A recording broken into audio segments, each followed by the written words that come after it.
Super Mario 64 is a game that needs no introduction. And for that reason, I won't give it one, because I'm not like all the other YouTubers. Seriously, click on anyone else's Mario 64 videos. They're all like, oh, you guys, this was like the best thing back in the day. Man, the 3D graphics and like the analog sticks are super cool. And man, it's my childhood right here, man. You know, all that bullshit. But I'm not gonna do that to you, because honestly, I just don't feel like it. But it is nonetheless a brilliant game.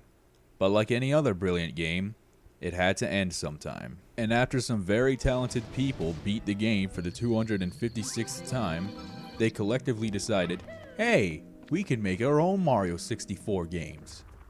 And everyone laughed at them and told them they were crazy. But they sure showed them because they actually did it. So nowadays, Mario 64 ROM hacks are actually especially common. Now if you don't know what that means, it basically means yes, people have made their own Mario 64 games.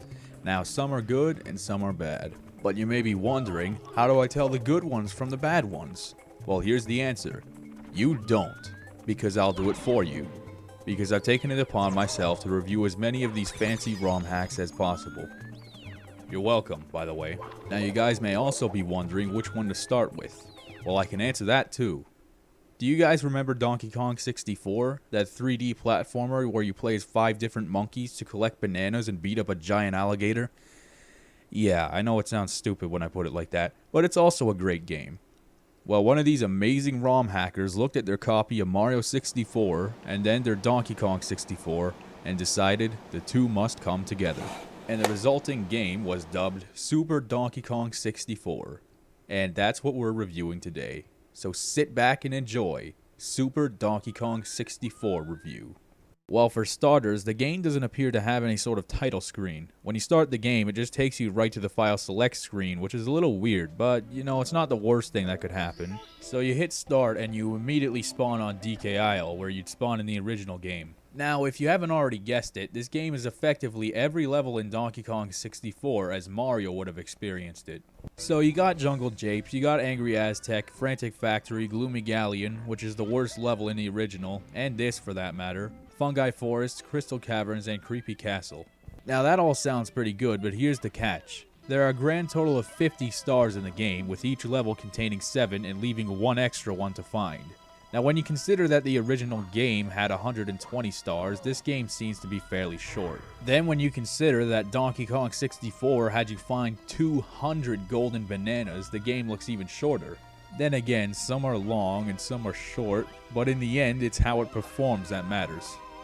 And no, you're not imagining it, that was in fact a subliminal dick joke. So if you picked up on that, good for you. Now let's talk about something else. The graphics.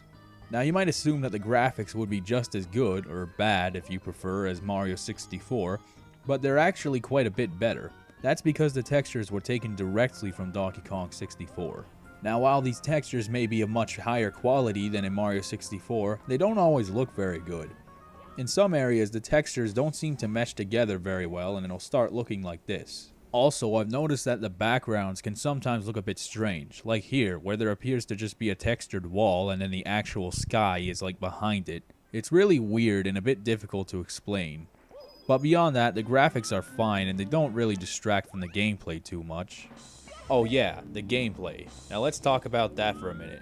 Now as you may have guessed, the gameplay is largely similar to Super Mario 64 in that it's a 3D platformer where you play as the same character with the same controls. However, there are now a bunch of new moves and power-ups, like the mini mushroom, the hat that turns Mario into the Flash, there's now a super jump, there's a spin jump that lets you skip across deadly quicksand. I'm actually quite impressed. Even in the land of Mario 64 ROM hacks, you don't see that very often. Also, while on the topic of gameplay, I should really point out this really nice feature. Like in the original game, Cranky has a lab in every level. The purpose of this lab is to give you a new move, but it also serves another purpose, as you can use it as a portal between levels, which is great because you don't have to keep going back to DK Isle whenever you want to change the level. Now, is there anything bad about the gameplay? Well, yeah, of course. If you play the game long enough, you'll notice some stupid parts. Let's check out this well. Is there anything in here? Nope. Wait, you can't get out? What the hell?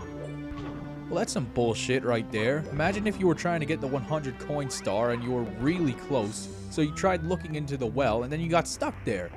You'd have to exit the level and start again. That's just stupid.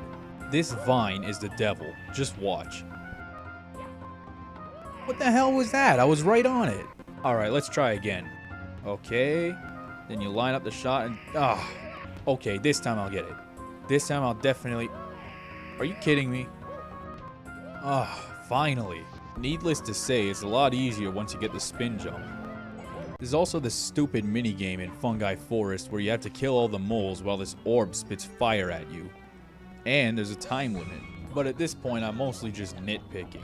And in all honesty, playing the game is an enjoyable experience, even with all that stupid shit I just mentioned. Now, before I wrap this up, I feel I should probably talk about the music. As you may have guessed, all the songs are variations of songs from Donkey Kong 64, and they sound pretty authentic too. Listen to this.